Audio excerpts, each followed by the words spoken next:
Hey dudes, welcome to the Sonic series. I talk about these games. Sonic 06 is today's top topic, so let's begin.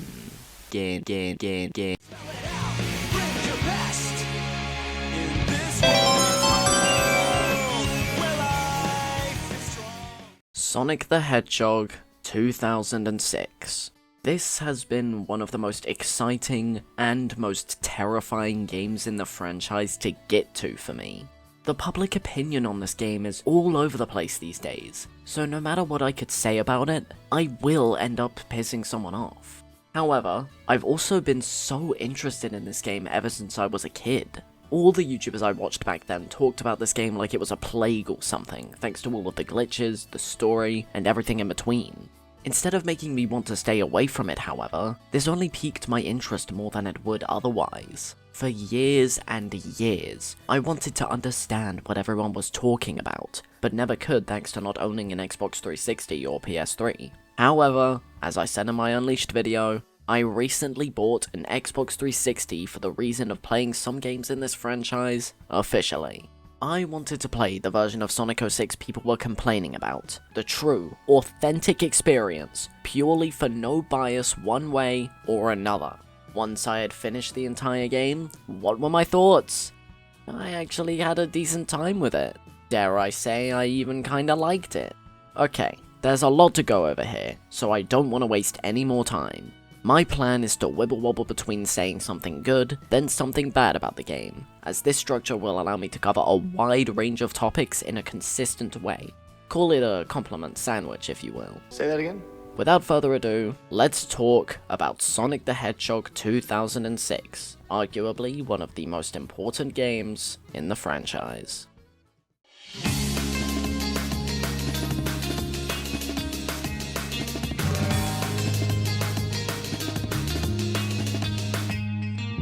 Firstly, like with all previous episodes, let's begin this discussion with the level design, arguably the most significant aspect of these games. This game goes about the adventure-styled level design in a really interesting way, for a few reasons. Firstly, there are 9 individual level themes with individual sections the characters run through. Each of the 3 campaigns have differing start and end points for each section, some going through them in different orders, and some straight up just not going through some sections. For example, Sonic's version of Kingdom Valley begins in this tool section above some water, then enters a second section closer to the water where you play as Silver for a bit. After that is a third section with giant castle monuments as a much larger focus, and finally a ginormous Mach Speed segment to top it off. Shadow, however, goes about this level very differently.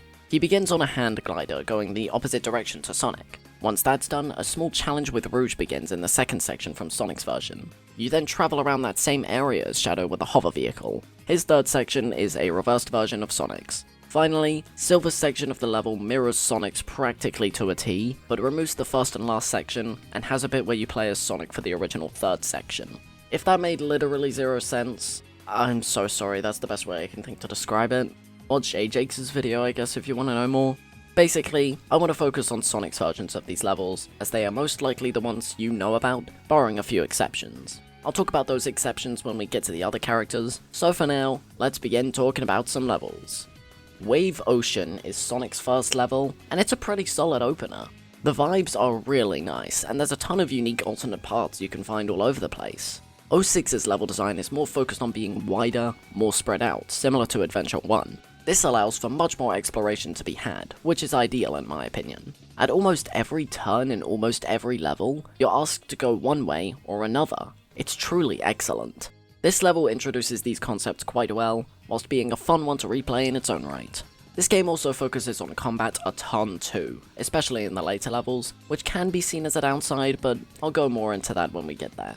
This level doesn't have too much going on in terms of enemies, so it's all fine there. Partway through the first half, you swap over to Tails, and his section is fine. It does feel like you're going through the motions for the most part, but it's nothing I can't handle. The final section is the introduction of Mach Speed, where you're constantly propelled forward and have to react to your surroundings ASAP. Moving around in this state isn't really done well at all, mainly because you can't change your direction in the air, but this first version of this mechanic is simple enough to not be too annoying. Overall, I'd say that Wave Ocean is a pretty solid opening level. I wouldn't mind replaying it at all. Dusty Desert is next, and this one has some things about it. Sonic's version of the level has him carrying Princess Elise to the goal, which is both a good thing and a bad thing. On one hand, your movement options are far more restricted this way, allowing for far less interesting skips and challenges. On the other hand, I feel like the level designers took this into account, as there's quite a lot to explore here. Did you know this route existed? I sure didn't. Like the last level, there's countless things to do here, which actually makes it kind of enjoyable. I'd definitely much rather play it with all the movement options available, but I do not mind what we have here. With this level, I'm actually going to make an exception to the formula I established before, and talk about the other versions, as they are significantly different thanks to the lack of a princess. Now, I quite like Shadow's version, despite the hover vehicle kinda ruining the opening. I really enjoy the ancient temple atmosphere, and playing as Omega has a unique charm to it. Silver's version, however, we need to talk about Silver's version. This is by far the worst level in the game. It's not even a contest, really. It's not even because of the level design, it's quite good conceptually. It's all because of these stupid balls. It is so difficult to aim them correctly, with this bastardry culminating in the final ball puzzle. Look at the time of the level when I began this. Look at my time when I beat it. I am absolutely flabbergasted at how genuinely awful this was to do, and combined with the lone Amy section, it's easy to tell why people despise Silver the Hedgehog. Like I said before, I will go more in depth with how these characters play in a future segment, so that's why I'm focusing on Sonic's campaign and the levels of it. With that all said and done, I do enjoy Sonic's Dusty Desert, if at the expense of some moves. Up next is White Acropolis, which I'm a little mixed on. It's our introduction to the snowboarding mechanic, which is kinda fun, I guess. It really depends on what happens during this section to tell you how much you enjoy it. The second section, however, is super cool. I genuinely really like the first half. It's super fun to blitz on over to Tails, who halts the pace a little too much. This section's also fine, it functions, it does what it wants to do. After this, however, is a ginormous sandbox, or snowbox, to explore, which is super neat. Finding the goal is unfortunately super easy, but exploring this place is super fun, and I like increasing my score a lot here from all the enemies. I tend to focus more on score in this game than time personally. Seeing a giant number next to the S rank is so much more satisfying than going fast to get it. Killing all of the Eggman's robots around the level is one of the great joys of life. Try it when you can. Overall, White Acropolis is a super fun level, despite a few aspects holding it back from true greatness. Oh baby, it is time for one of my favorite locations in the entire franchise, Crisis City. We begin with the second and final snowboarding section across some collapsed buildings. I definitely prefer this section over the White Acropolis one, and even over a certain other game I'll talk about a bit later. It's simply got a lot more going on, and a lot less bumpy ground to mess up on. After that is a section with one of my favorite flows of the entire game. There are so many winding pathways and speedy spectacles to see. It is a truly immaculate part of the level. There's also a lot of variety in the environments thanks to the different shades of the buildings and such. The third section is a lot more linear, but not any less fun. You are inside a sideways tornado, and you're platforming across broken parts of the city in an attempt to find a safe exit. Finally, you reach the most adrenaline-inducing Mach Speed section of the entire game, running away from a giant fire tornado reacting to the rubble and cars being thrown at you from behind. Go ahead, try and tell me this level isn't hell yeah core. You'll fail. There's a reason this level was the pick for Generations. It stomps over to all the other levels from this game and swipes them off the floor, shouting at them, "Do you have a fire tornado?" It is by far the coolest level in the game, and my absolute favourite. What more is there really to say, honestly? From how awesome Crisis City is, you'd think the next level would maybe tone down the fun and interesting level design, but in comes Flame Core. This level does unfortunately live in Crisis City's shadow, but I'm glad it's getting more attention nowadays. It's great! The first section is a brilliant combination of combat and wide open spaces to explore. It's super fun. I'm probably one of the only people on the planet that actually enjoys the combat-focused areas of this game, but I don't care, it's fun to me and it shouldn't matter to you. Section 2 is pretty much a perfect continuation of the first, albeit more linear because you are inside a volcano. This is also the first time you play as Knuckles, and his section is playable, yet largely tossable to be honest. There's this section where you gotta hit lights to see the way forward, it's pretty cool, and I love these transitional parts where you fall further down into the core. Overall, this is an underrated gem of a level, with some of the best vibes and best design of the game. Radical Train has always been a level I'm mixed on. It is significantly shorter than pretty much every level surrounding it, for seemingly no real reason. At least the Elise carrying levels have the excuse of, you know, carrying Elise, but this one is just kind of shorter with not a lot to its name. I still have a good time here, but none of the individual set pieces or the level design truly excites me more than what came before, and what comes after. The first half has this mechanic of reaching a switch in time before a train explodes, which is decently fun. This is also where you get the bounce ability, which is especially useful in combat scenarios. It's still a good bit of the level, just nothing too exciting for me. The Mark Speed segment which ends the level is both the best and the worst part of the level, however. It's got a genuinely exciting moment of chasing this other train to grab Elise, but everything before it is just weird. Yes, it's actual level design instead of a straight line, but because of the way Mark Speed works, it's simply not as fun as it should be. Overall, Radical Train is still a good, well-designed level, but it is unfortunately bogged down by far less interesting set pieces and the usual 06 trappings we'll get to later. Tropical Jungle is a very interesting level, as it's another release carrying mission for Sonic. Much like Dusty Desert, it is shockingly in-depth, with some of the most interesting moments of any level in this game. The first section has a really solid flow to it, especially if you use the Elise shield thing that exists for some reason. It combines really neat spectacle with some fast reactions, it's great. The second section, however, is one of the most in-depth and fascinating parts of the whole game. The amount of ways you can go about it is so much, to the point where every single replay of the level feels different. No matter how hard I try, I always end up somewhere different, which never fails to amaze me. This part of the level is easily one of the best designed parts of the whole game. It's ridiculous. Now, I still wouldn't say it's overall one of my favourite levels, thanks to the shorter length and lack of mobility, but I would never mind replaying it.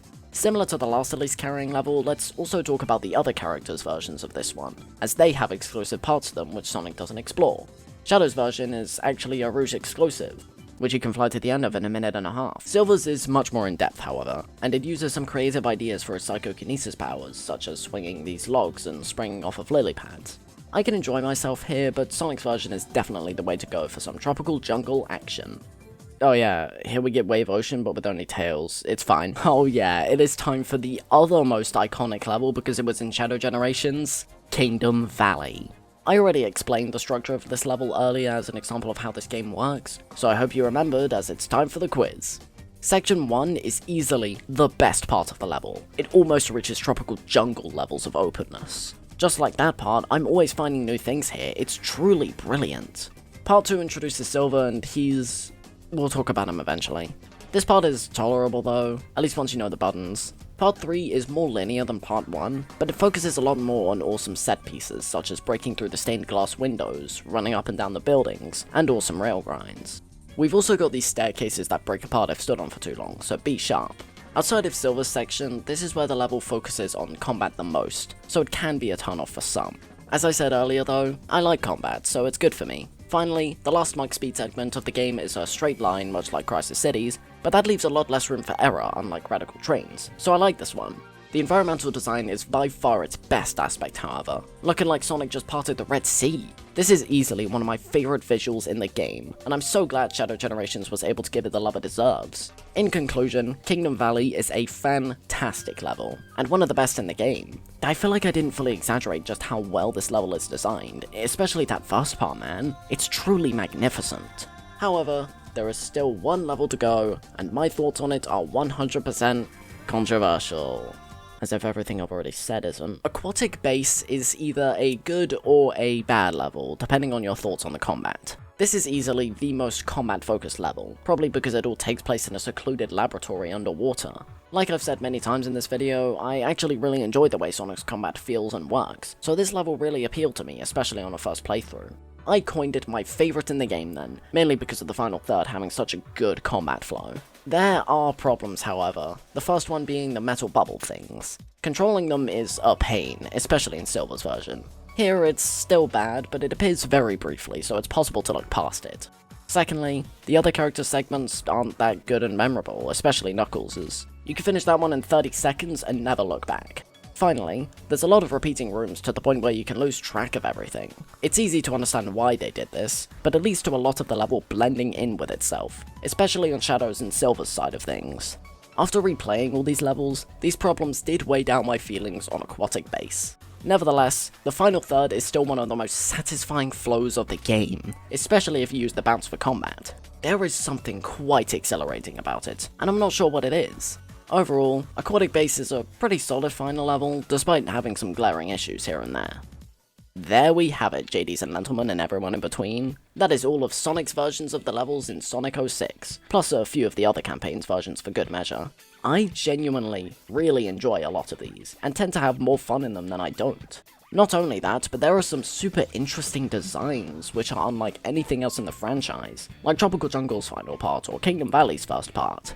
The wide and expansive nature of these levels lead to some of the most interesting shortcuts and unique set pieces of any Sonic game.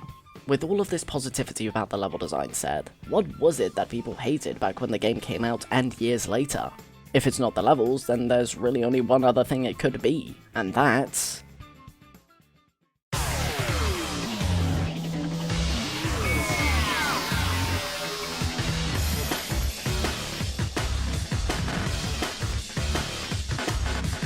the way Sonic 06 plays is kinda terrible, to be honest.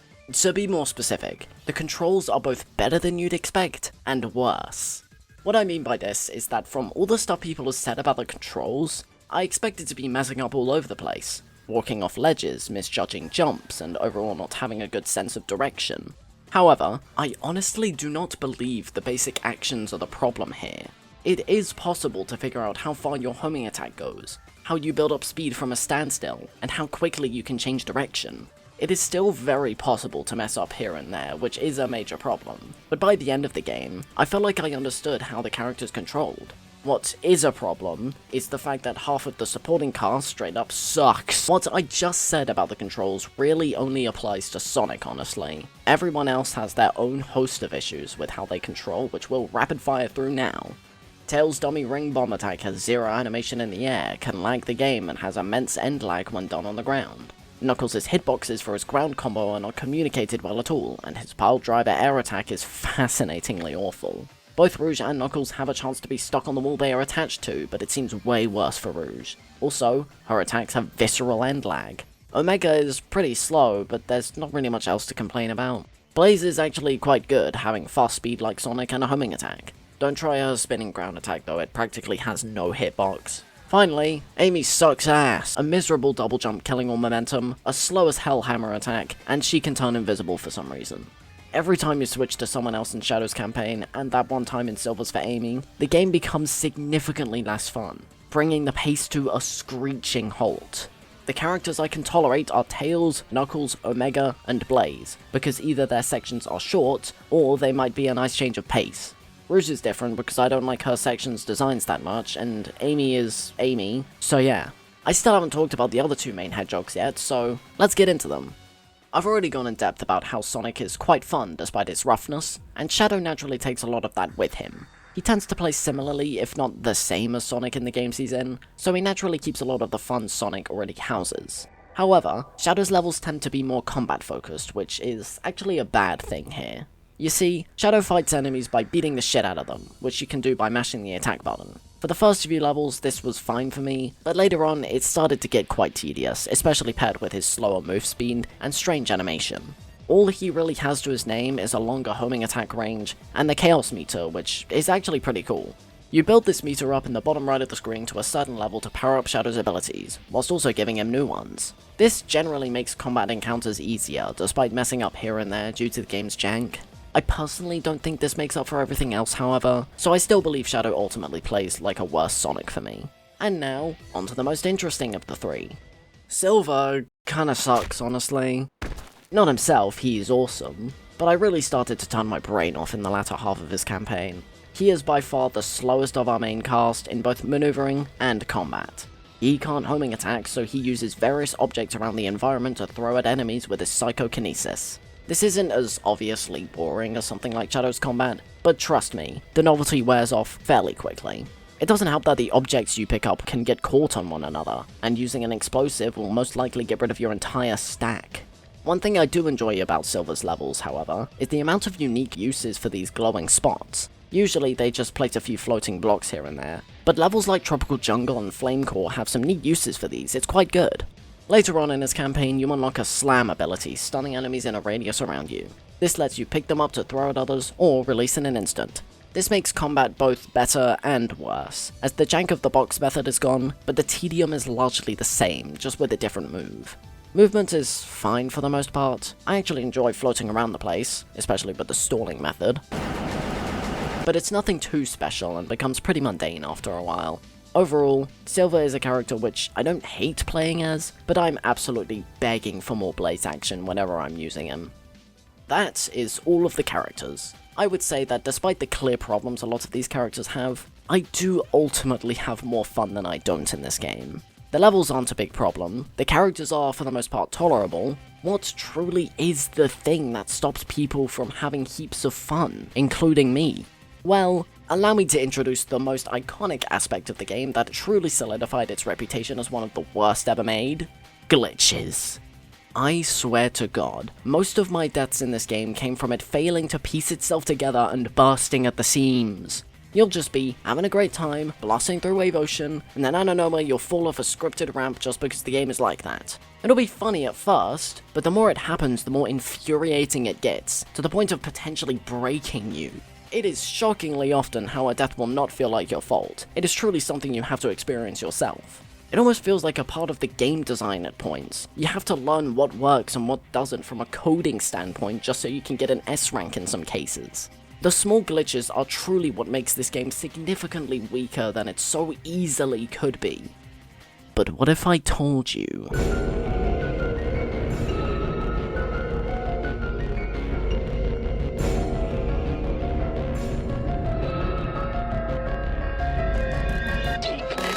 Yep, I'm taking a stance. The more elaborate glitches of 06 aren't necessarily a bad thing. Think about it. Do all the crazy glitches and exploits people have found in Mario 64 make people see the game as worse?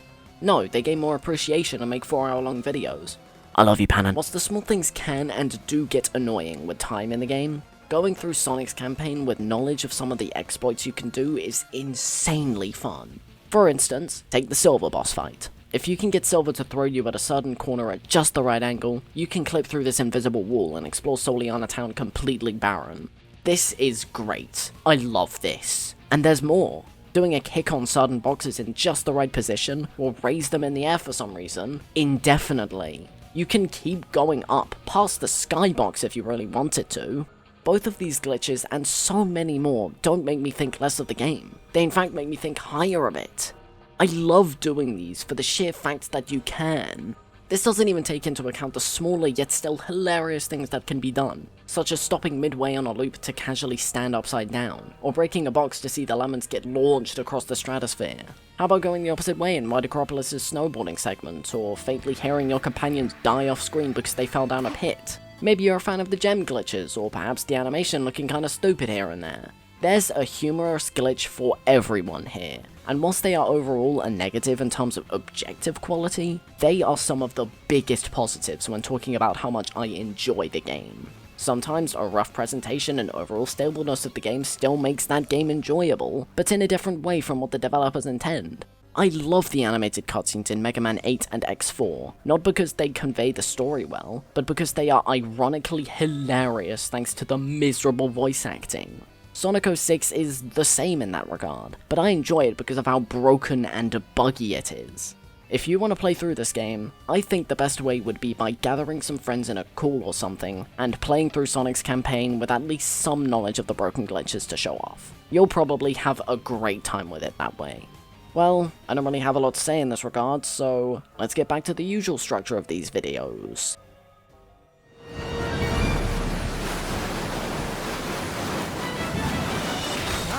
That's a pretty snazzy performance there. Sonic 06's story has come under a lot of scrutiny over the years, the main reason being to do with Sonic's side of it. Sonic's story is clearly the one which the developers put the least amount of time into, as it's pretty tedious and a little confusing at times. Not a lot really happens, and it more so feels like setup for Shadow and Silver's stories, so let's get into it. I'll try to be as brief as possible with this, as there's many weaving plot points that can be hard to follow. Let's begin with the opening cutscene. A festival is being held at the town of Soleanna by its princess named Elise. After a bit of foreshadowing with this mysterious fire creature, Eggman suddenly attacks, requesting that Elise come with her to unlock the secret of the Flames of Disaster. Before anything can happen, Sonic arrives and aura farms on everyone, taking Elise to safety. We also get a glimpse of Silver calling Sonic the Iblis Trigger. I genuinely love this opening cutscene. It serves as a great way of introducing the new characters and sets up the key plot points quite well.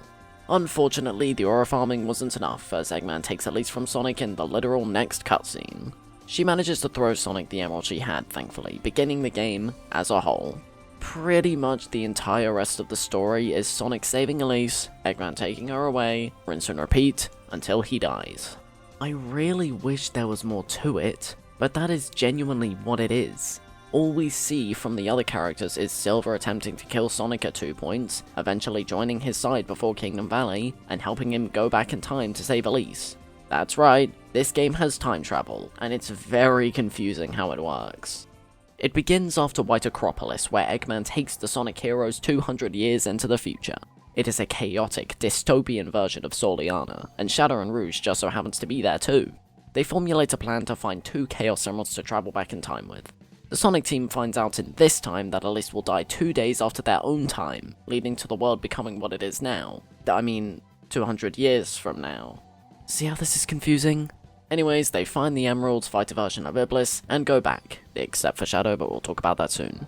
After that, Sonic saves Elise, she gets caught again, he saves her again, awesome bonding scene, Elise actively gets caught to save her city again, she dies. And Eggman too. I'm dead serious. Part of the plot of this game is that Elise and Eggman canonically die before Silver and Sonic travel back in time to save her.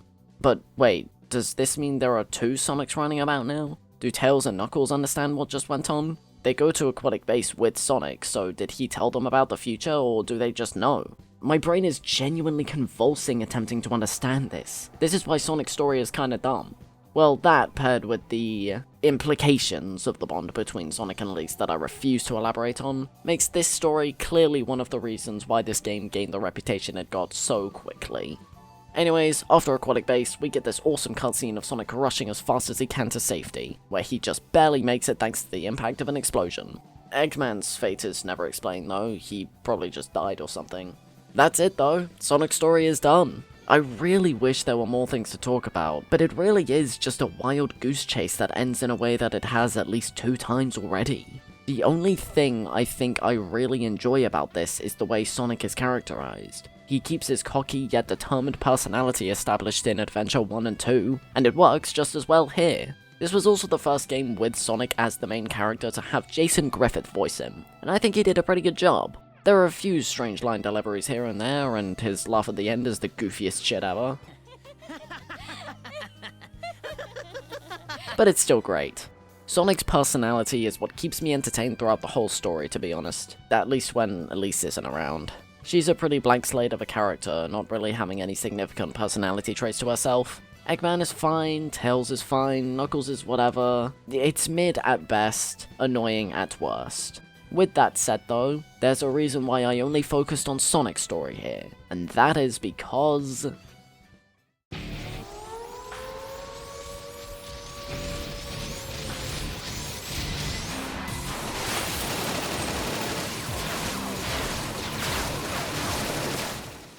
Sonic 06 has my second favourite Shadow story of them all. I like it more than Adventure 2, Heroes, and Shadow 05. What I really love about this one is that it doesn't really focus on anything from the previous Shadow stories, going in a new direction.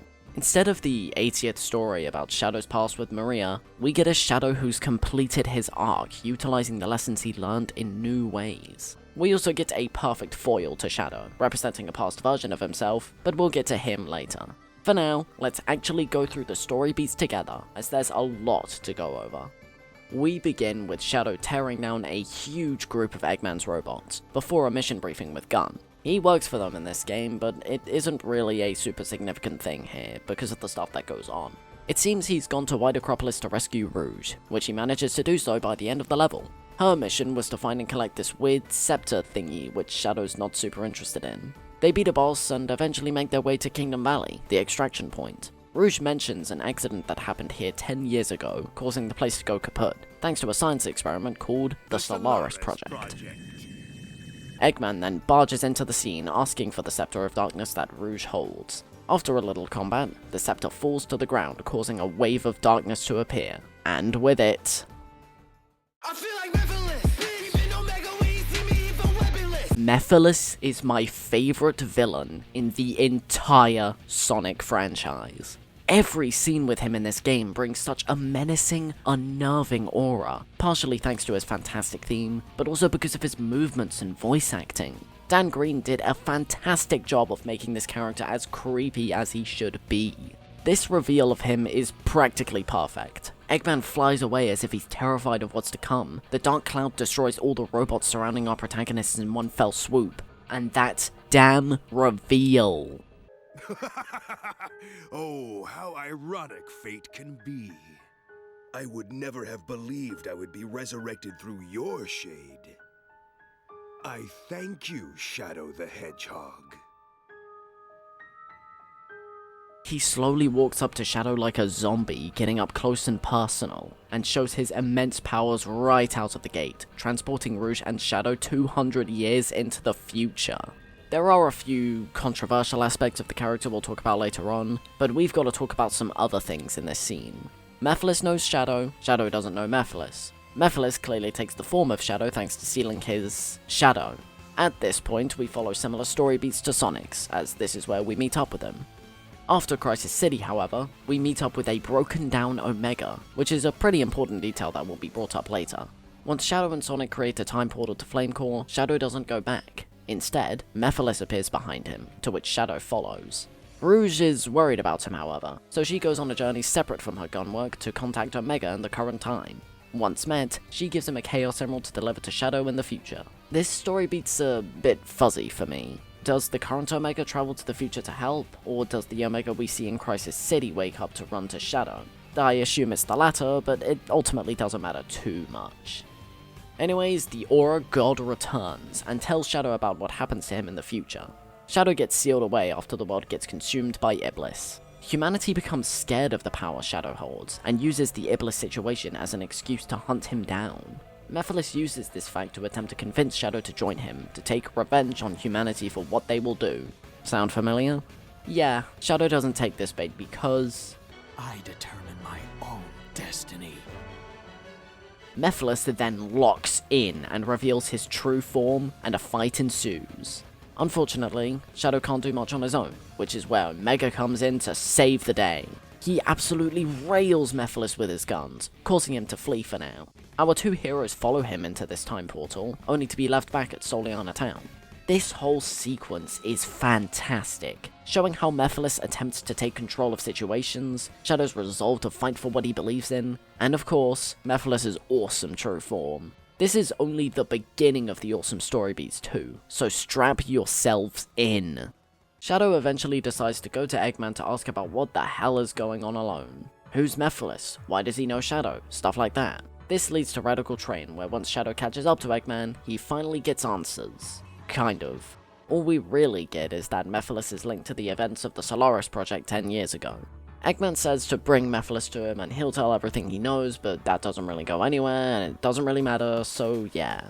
Suddenly, Shadow interrupts a fight between Silver and Sonic. Silver believes Shadow to be Mephiles, naturally leading to a conflict between the two.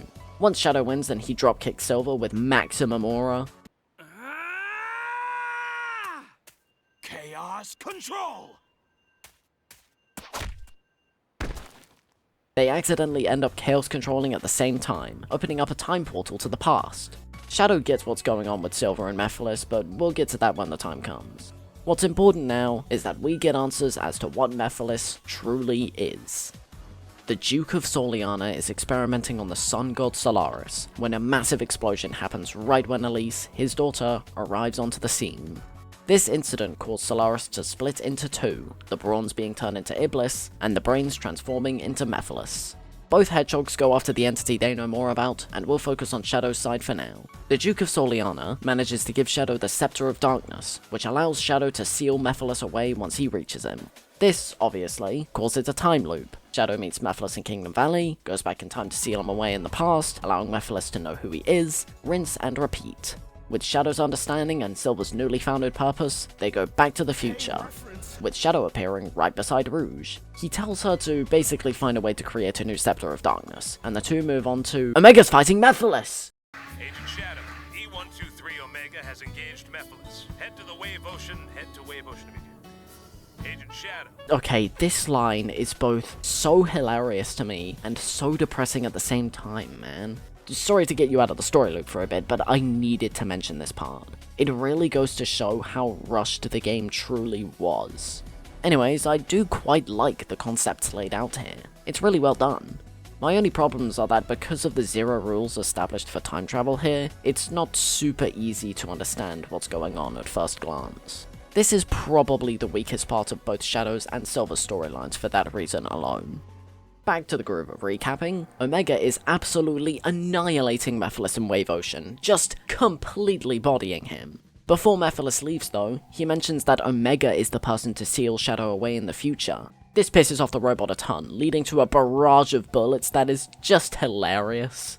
Shadow and Rouge arrive onto the scene soon after, and Omega tells Shadow about the info he just learned. Shadow is absolutely distraught at this, and he just slowly walks away whilst Rouge is in disbelief. Just before he fully leaves though, Rouge manages to get her greatest line she's ever said out to him.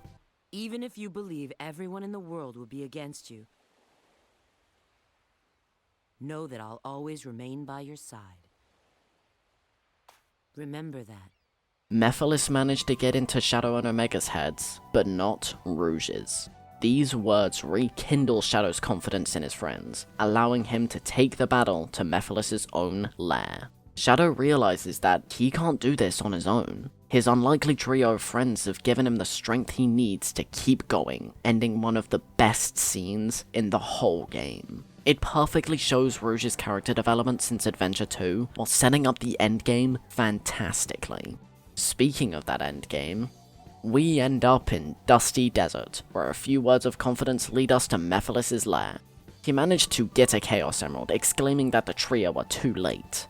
He asks Shadow one final time to join him, to which Shadow naturally declines and explains Mephiles' character perfectly. You have no desire for revenge. You only crave destruction. That is Mephiles. He is a sadistic maniac, hell-bent on fusing back with Iblis to destroy what will be left of time itself. Once his boss fight ends, Shadow attempts to seal Mephiles the same way he did 10 years ago. But he's learned since then.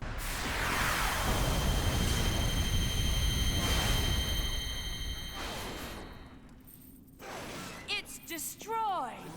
Mephiles destroys the seal, knocks the 3 down, and summons an endless barrage of clones of himself. He taunts Shadow, saying that he can't destroy him with the limited power he holds. The world will betray him no matter what happens. He asks why he would fight for a world that will hate him, to which Shadow replies with one of the greatest quotes in Sonic history. If the world chooses to become my enemy, I will fight like I always have.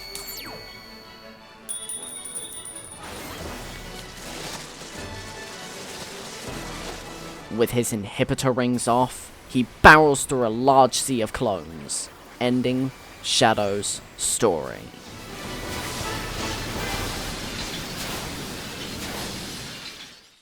If you couldn't tell from how in-depth I went, I like this story a whole lot. Despite the broader problems with the story that reach further than this one, the good stuff comes out swinging, giving me something I love to experience and think about all the time. Whilst there's nothing wrong with focusing on Shadow's past surrounding other characters like Maria and Gerald, it is so interesting for him to face a reflection of himself instead, facing his past ideologies after having long cast them away. We get my favorite villain in the franchise, I love Mephiles so much you have no idea. We get Rouge's best characterization, Omega's most interesting moments, the Wave Ocean line. How can you complain about this one? I guess if you don't like Mephiles, you may not like this one, but that doesn't matter, you're wrong anyway. That's a joke. With that said, however, you may think we will move on to the final big campaign of this game next. But there is still a few miscellaneous details I need to mention before we get there. Those being...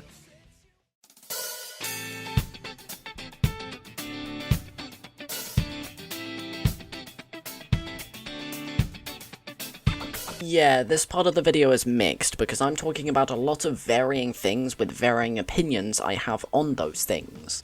Let's begin with probably the most complicated topic, the presentation. This game's graphics go for a more realistic art style than most Sonic games, arguably the most realistic up until Frontiers. I can understand why this decision was made, that reason being to show how impressive the new generation of Sonic will look, but I honestly think this game does a pretty poor job with this style. I think it's the combination of the strange lighting, lack of visual effects, and grainy textures that make things look off. The visual effects especially are a much larger problem than it may seem at first. Take breaking boxes or crates as an example of this. Instead of them actually being destroyed, they just kinda turn into a bunch of little parts and it looks wrong every time. Getting hit is also really weird, especially if knockback doesn't happen. This does end up leading to a lack of visual feedback that would absolutely be a wonderful change to implement. Also, am I the only one who feels like they gotta take a shower after looking at this game? A lot of the textures have so much dirtiness visualized, and it makes me pretty uncomfortable. However, I will admit that it isn't all bad when it comes to the visuals of this game. Obviously, I have to give praise to the sheer amount of CGI cutscenes in this thing. This game is the most abundant with them, and it is always a treat when they come on. They look fantastic, although I think it's clear sometimes when they skimp out on the animation a bit. Speaking of the animation, I think it's pretty solid. Like I said in the Unleashed video, the use of mocap gives the characters realistic movements they wouldn't have otherwise, and it makes them seem much more lively than without it. Sometimes the characters are a bit jittery, but it's not that big of an issue. Overall, I really only have problems with the textures and visual effects of the main gameplay here. Everything else looks quite nice.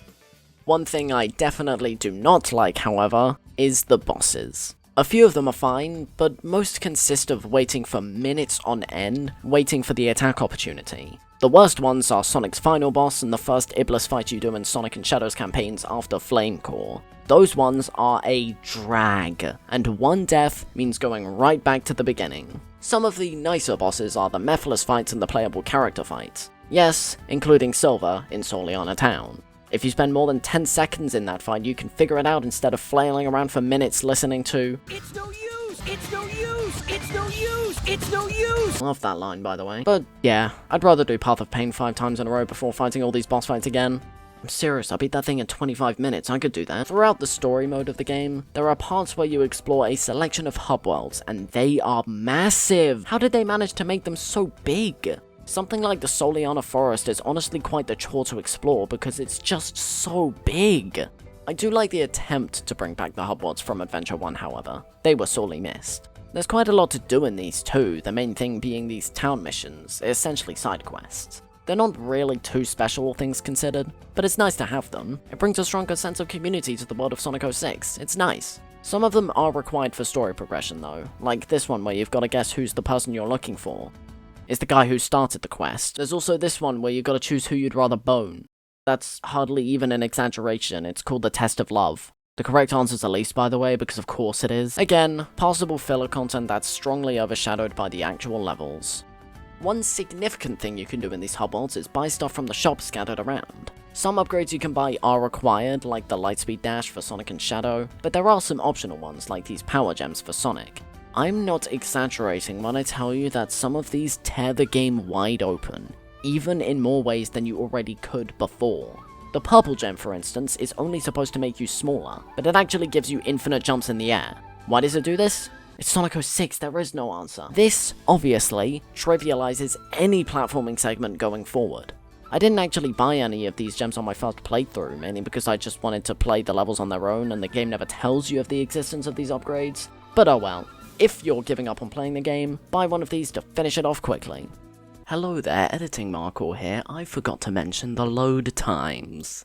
The load times are another one of the most infamous parts of this game, and for good reason to be honest. There is a lot of them, and they last around 20 seconds long.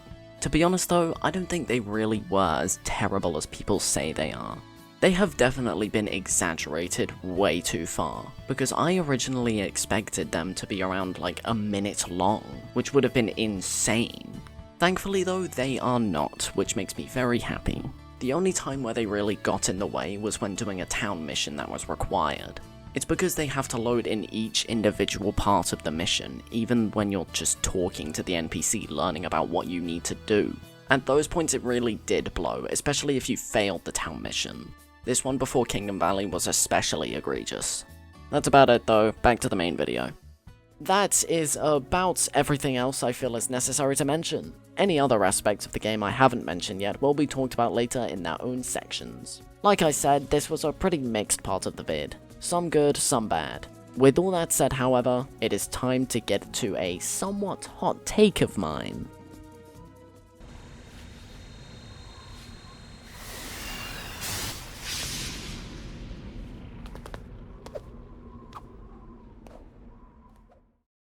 Silver's story in Sonic 06 is my favourite out of the three. It may be more flawed and less awesome as Shadow's, but the earnestness of the characters and messages laid out appeal to me so much.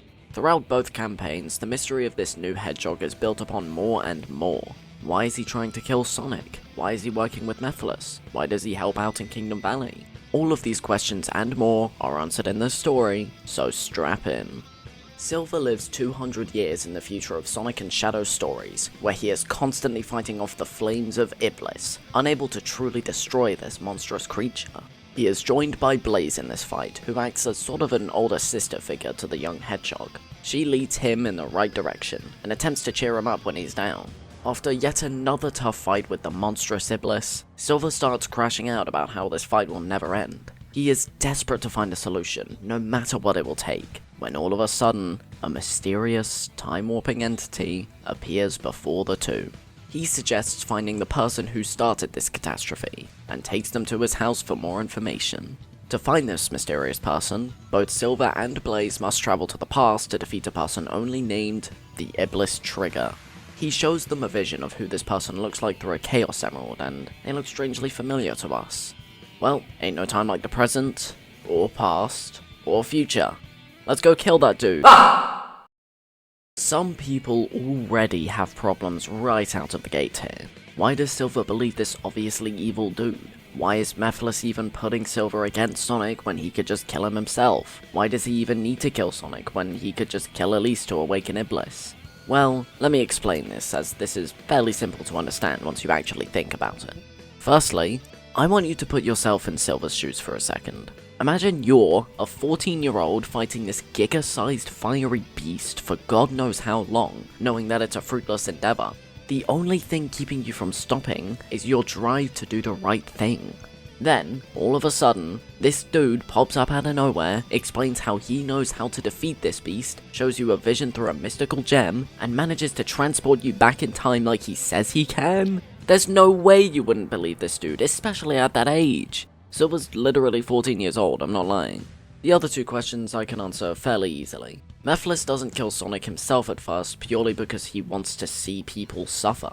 He's a sadistic maniac hellbent on destroying the world, but he's also smart and knows how to get what he wants. He doesn't kill Elise because he knows that Sonic is potentially powerful enough to defeat him, so he chooses the route of making Elise cry. I hope that has shed some light onto why these questions are kinda dumb in hindsight, even though they are understandable. If you don't like these answers, that's fine I guess, but they are the most logical answers. Anyways, let's actually get back to the story now. Once both Silver and Blaze end up in the past, they are separated without knowledge of where each other are. Silver starts panicking, showing how much he relies on Blaze's help for things, and Blaze starts to worry about Silver, showing how close the two are. I also like how Silver is enamored by the greenery, and how it strengthens his resolve to find this Iblis trigger. After a short tropical jungle level and a short wave ocean level, Silver finally finds the Iblis trigger, and goes in for the kill. Only to be interrupted by Amy. Hello girl! She desperately needs to get an eye exam as she thinks that Sonic is Silver. Sonic is Silver.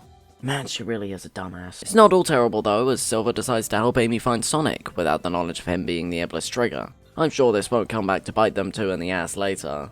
Anyways, they go to the desert upon Amy's request. She thinks Sonic went this way, and Silver is once again enamored by how wonderful this place looks to him. Then they enter the worst level in the game. After failing to find him there, Silver finds him here. Right when Silver is about to take Sonic down, Amy steps in to stop him, as she would.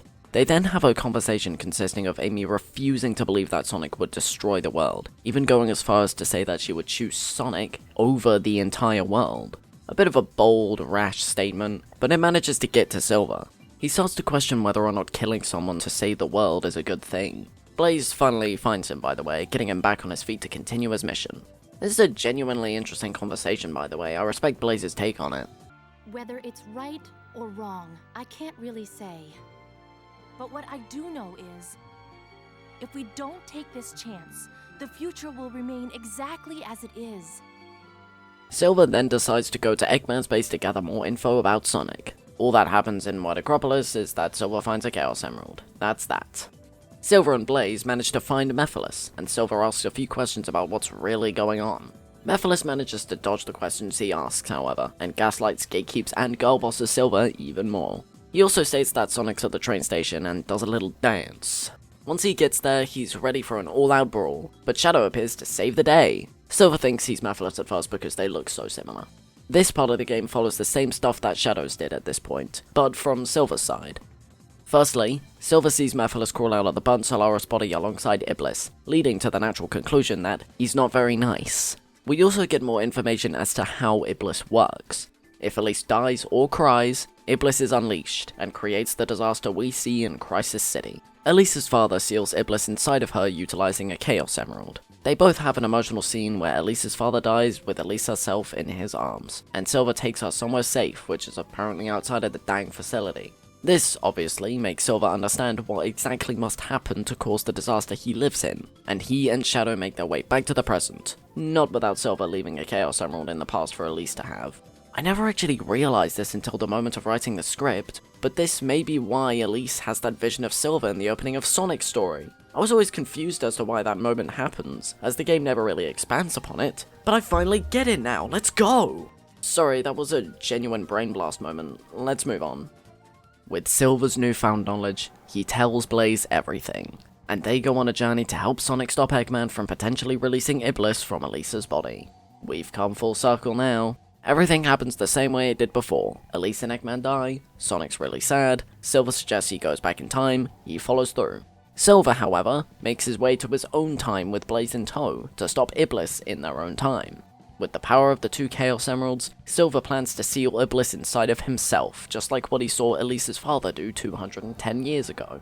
Can I just say how great Flame-Core is as a final level for Silver? The atmosphere is perfectly intense, yet empowering. You feel like you can and will save the future, no matter what.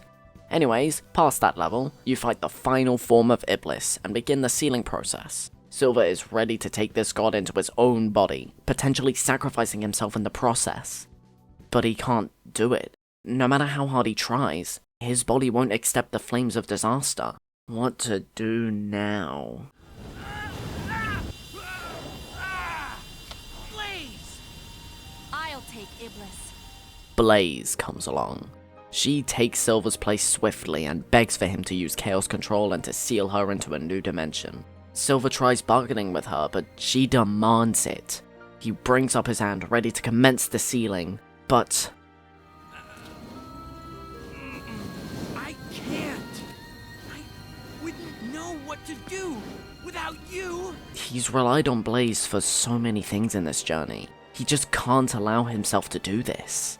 Despite this, Blaze manages to conceal Iblis within herself, and she turns golden and flies into the aether. A bright, hopeful day shines down on the decayed Crisis City, yet there's still one person who can't be happy. That, of course, being Silver the Hedgehog.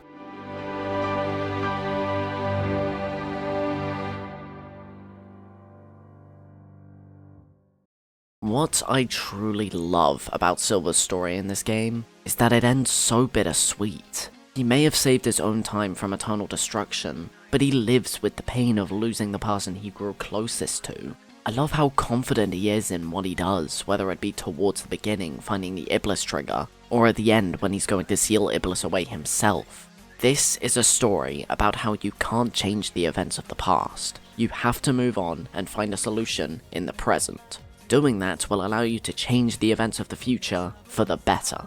I feel like this is the message that Sonic's campaign attempted to give us, but it ultimately failed thanks to flailing around with Elise too much. I also know that this is sort of counteracted by what happens at the end of the game, but just listen to me, okay? Silver's story features two optimistic people bringing light to a broken world no matter the cost. It may not be the strongest story of them all in this game, but it is by far my absolute favorite.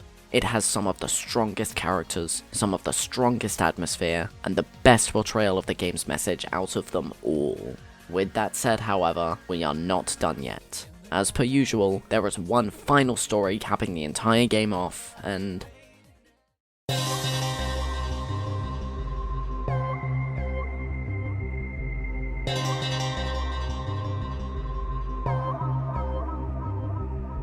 so Mephiles is done waiting for Elise to cry after getting bodied by uninhibited Shadow. So what does he do?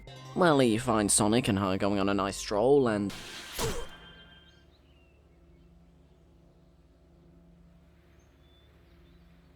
That's right, Mephiles just up and killed Sonic the goddamn Hedgehog. What a genuine Sigma. Elise just can't handle this no matter what she tries, and she up and cries, yay! Mephiles is finally able to join with his other half, Iblis, and Solaris is reborn. Can you believe that Mephiles is the only character in the franchise to actually be able to kill Sonic? And he did it just like that? What a genuine legend of a character, how can you hate him? Anyways, we get this awesome cutscene of Mephiles awaking Solaris' true form and everyone kinda dying in the light, which is fun. Once we come to, all the significant characters end up in the same location thanks to Solaris breaking apart space and time as we speak. This is all so confusing. Most people's thoughts exactly, Silver. Anyways, everyone is just kinda sad that Sonic died, and is clueless as to what to do without him. Eggman's just kinda ticked off though, and he explains that because time is all over the place now, defeating Solaris would do nothing, as he'll just exist in another time somewhere else. All hope seems truly lost for a collection of colored animals. Except for one. No, I won't give up. There has to be a way. If you say it exists in the past, present, and future, I'll destroy them all at once! Silver's optimism gets the gang to start thinking of ways to truly destroy Iblis. But they all boil down to Sonic being alive, which he of course is not right now. Elise somehow still feels Sonic in the wind, leading her to believe that he's not kicked the bucket. Eventually, they all gather a plan to go across space and time to gather all 7 Chaos Emeralds and revive Sonic, with Elise doing the reviving part. It's time for the end of the world. This is a large 7-part level going to different sections of previous levels as different characters, gathering the Chaos Emeralds along the way.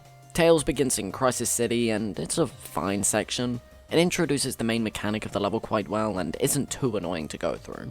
Basically, time vortexes will appear more and more frequently the further you go into each section, and you can get rid of them temporarily by touching these monuments scattered around.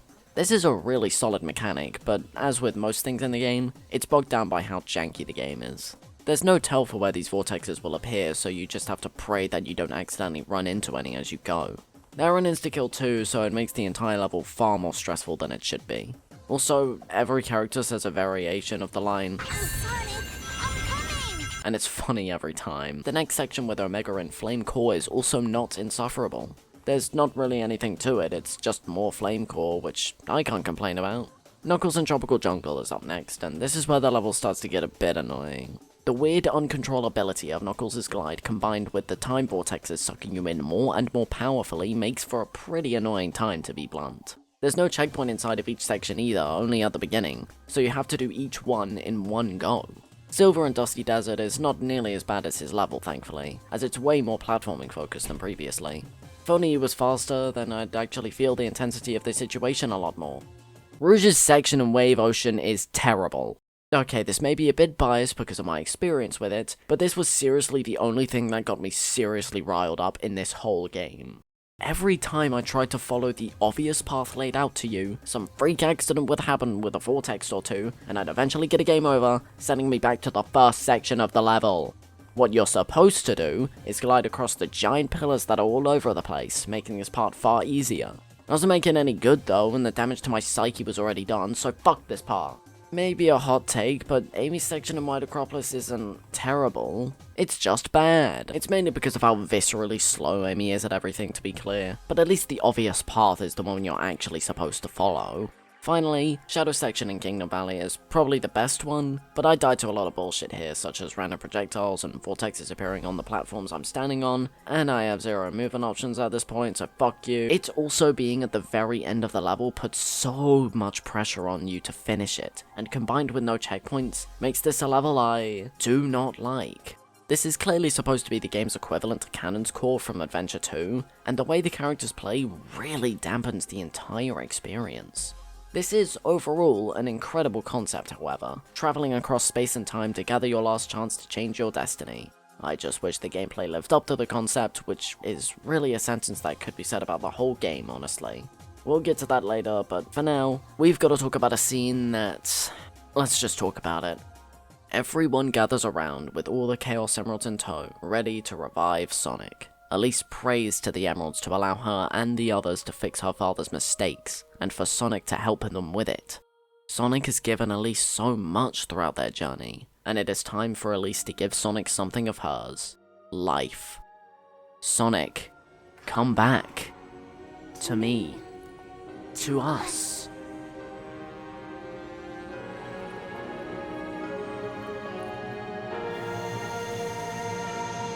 Okay, stop it right there. We need to talk about this.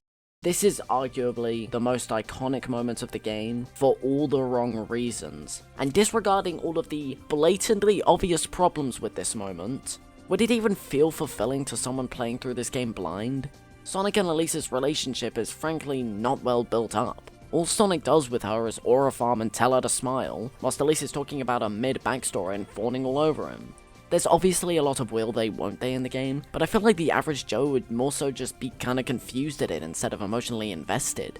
Their relationship doesn't feel earned, their heart-to-hearts aren't compelling enough, and Sonic's message of just smile is pretty dumb to be honest. Sonic and Shara's relationship in Secret Rings feels so much more natural, because Sonic actually talks to Shara about what she's feeling, and they have witty banter with each other that makes you more invested in the two. This culminates into the final moments of that game, where you just as badly want to save Shara as much as Sonic does, because of how the relationship is shown to us.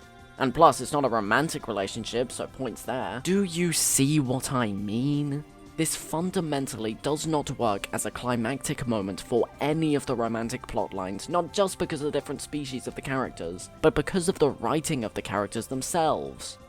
Okay, with that all said and done, we get some actually cool stuff coming up, so let's unpause this cutscene now.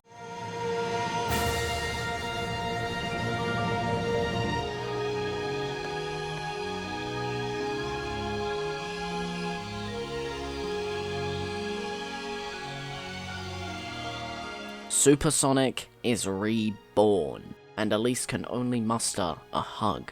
Sonic knows he can't defeat this time god alone though, so he gathers the power of the Chaos Emeralds with Shadow and Silver, ready to take this god down with the two of them. I've always loved Silver's super design here, it looks great. It's time for the final boss against Solaris. This fight is pretty confusing to be blunt. It's possible to figure out, but not after a long while of doing no damage. You fly around Solaris as one of the 3 hedgehogs who you can switch to at any time, and you must attack the time god with that hedgehog's special abilities. I'm not entirely sure, but I think Solaris is weak to a certain hedgehog's moves at a time.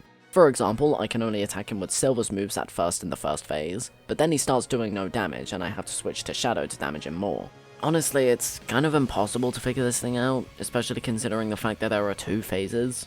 I really wish I could go more in depth about this boss, but the best I can really say is that I flew around aimlessly and used attacks until he died. I could not figure out any strategy for this sort of thing.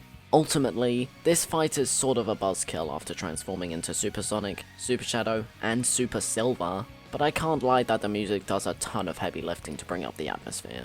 Welp, It's time to save time itself. Once you defeat this thing, everyone cheers in celebration, and the blinding light covers everyone once more before turning into a small flame. All that's left is Sonic and Elise alone, ready to face the true Solaris. We get a flashback of a time when Elise's father was showing her Solaris, the Flame of Hope. Elise's father states that once the flame has grown large enough, it'll allow people to travel time and fix the mistakes of their past. They'll be able to see Elise's mother once again, because apparently she's important for some reason. Eventually, the two leave, and we cut back to the present, with Sonic and Elise finding that flame. This is where everything began. Elise picks up the flame, and states that putting it out will remove Solaris from history. The flames of disaster will be no more, and that inevitable destruction will now no longer be possible. This will also lead to Sonic never meeting Elise, removing their relationship from history. You'd think this would lead to Sonic blowing that thing out immediately, because what a helly Elise. But she's just so sad. She doesn't want to get rid of this wonderful relationship the two have built, to the point where she says, I don't care what happens to the world. "This is a brilliant character right here. Yes, indeed. You'd rather keep the inevitable destruction just so she can crack a hedgehog. See, this is why saying that I like the story of 06 is so hard." Anyways, Sonic says his famous line of, Just smile. and she finally decides to blow it out, leading to the removal of Solaris from history. We then cut to that same festival from the beginning of the game, but with nothing wrong anymore. Don't know why they're having a festival to begin with, it was a festival for Solaris after all, but it doesn't matter, it's like poetry sort of, it rhymes. There's Sonic here too, creating a gust of wind that blows a feather away from Elise. I guess implying that they somewhat remember each other? I don't know, okay, let's end this thing. Our final shot is of Sonic looking towards the moon, with that same feather in the sky, ending Sonic 06.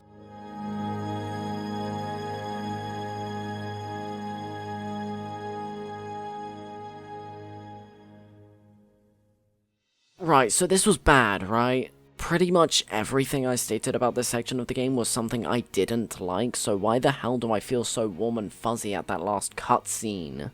I think it's just to do with my history of the game, to be honest. It took me over a decade since I first heard about how terrible this game is to actually reach a point in my life where I have gone through the whole thing myself in as authentic of a way as one can get.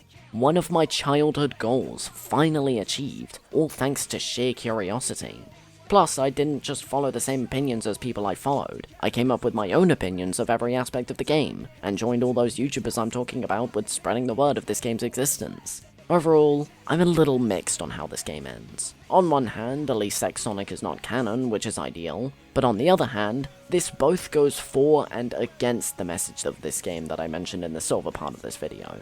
I said that the message was that you can't remove the mistakes of the past, you have to learn from those very mistakes in the present to preserve a better future for yourself. The Solaris Flame is clearly supposed to be representative of this message, right? It was a mistake made in the past, so Elise made a decision in the present to make a better future. What was that decision? To rewrite the past and force a better future. See what I mean? It both strengthens the main message of the story and counters it. How do you even do that? Anyways, with almost every aspect of this game thoroughly analysed, it is finally time to talk about one last definitively positive thing. Time to end on a bang by talking about What'd you expect? Coming up to win 10 out of 10. Got a real rough pass. Myself his memory and straps on his shoes. 'Cause he's the Sonic 06 not only has one of my favourite soundtracks in the franchise, it's in the top 5, but it also houses one of my favourites in gaming history.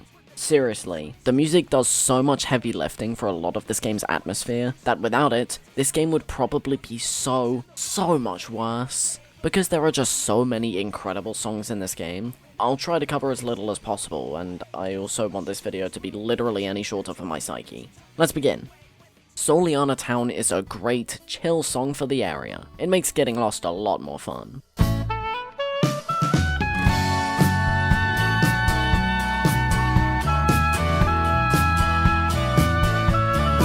Tropical Jungle, The Jungle, The Swamp, these songs are really weird to say out loud. It's a fantastic, frantic song that fits the overstimulating jungle amazingly.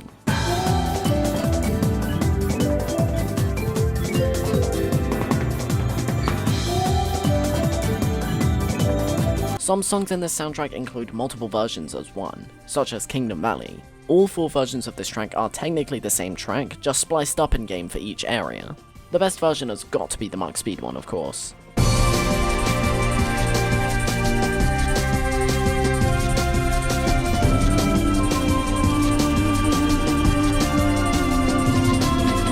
Both themes for White Acropolis are absolute bops, but I think I lean more towards the bass personally. It's just absolutely rockin' and never lets up.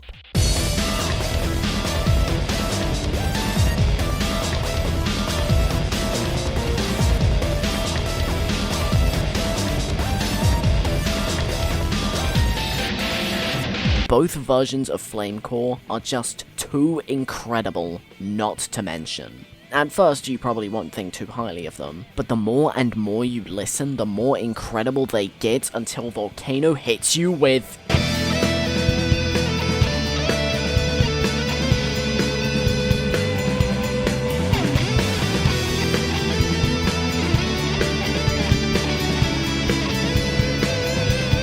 It's not often I get invested in a song like the way I do here. It is something truly special. And there's another version! The Cavern is both one of the most chill songs in the track, and one of the most interesting, depending on the campaign you're playing. In Sonic and Shadows, it gives off a sense of wonder and intrigue, making you more curious as to what this volcano has to offer. For Silvers, however, it fills you with so much confidence, hope, and more. It's insane, especially when the main guitar comes in.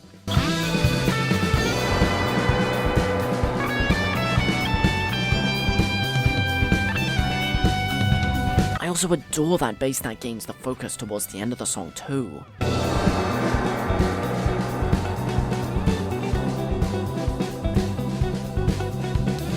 It's pretty clear that these songs are some of my favorite songs in the franchise, so I'll move on. Let's give praise to some cutscene music for once. I'm never really a fan of listening to cutscene music most of the time, but the resurrection of Mephiles is an exception. It builds up more and more, dripping with so much malice. I love it.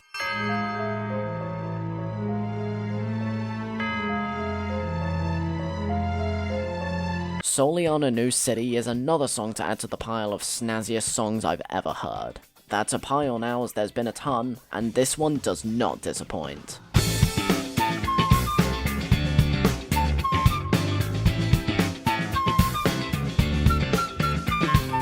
Am I the only one who prefers Aquatic base level 1 over level 2?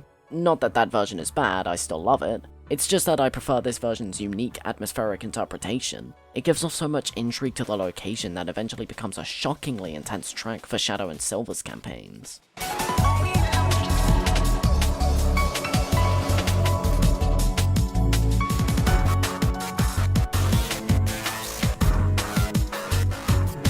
Mephiles Phase 2 is the quintessential boss track for this maniacal dude. It always goes in ways you do not expect, adding to the creepy, surreal vibe of the man himself.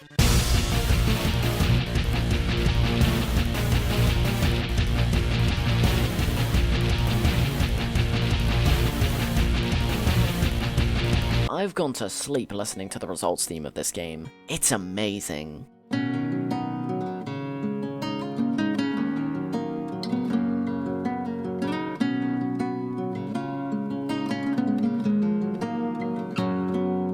How could I not talk about Crisis City, another one of the best level themes in the franchise? Again, the Mach Speed segment song is the best, capping off a super intense song in the most intense way imaginable.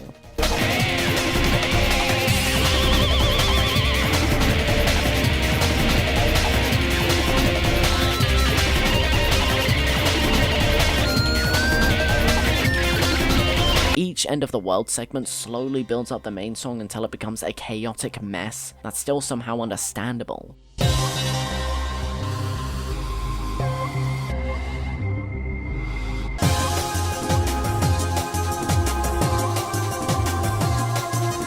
Solaris Phase 2 is an absolutely insane final boss theme, being the equivalent of Supersonic vs Perfect Dark Gaia from Unleashed. It is a masterful version of the game's main theme that never gets old.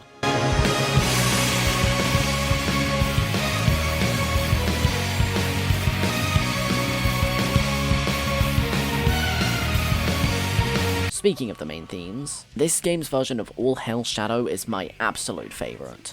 Crush 40 absolutely crushed it like they always do. All hail Shadow, heroes rise again, obliterating everything that's not your friend. Dreams of an Absolution is a perfect song to represent Silver and his plight, especially at the end of his journey. I especially love how catchy the chorus is. 'Cause every night I will save your life, and every night I will be with you. 'Cause every night I still lay awake in a dream of an absolution. Finally, of course, is his world. This is such a unique main theme for a Sonic game, because its lyrics are so much faster than most others. It's still one of the best main themes we've ever gotten though, representing Sonic himself perfectly. This world where life is strong. In this world, life's an open book. I am done. We've finally covered everything I've wanted to with Sonic 06. I was not expecting to have this much to say about this game, and even then I did only cover the surface of some things because of my lack of knowledge. Just know that this soundtrack is fantastic, and I wouldn't have wanted to end this video any other way. Time to end this. Well, at the end of all of this, do I like Sonic 06?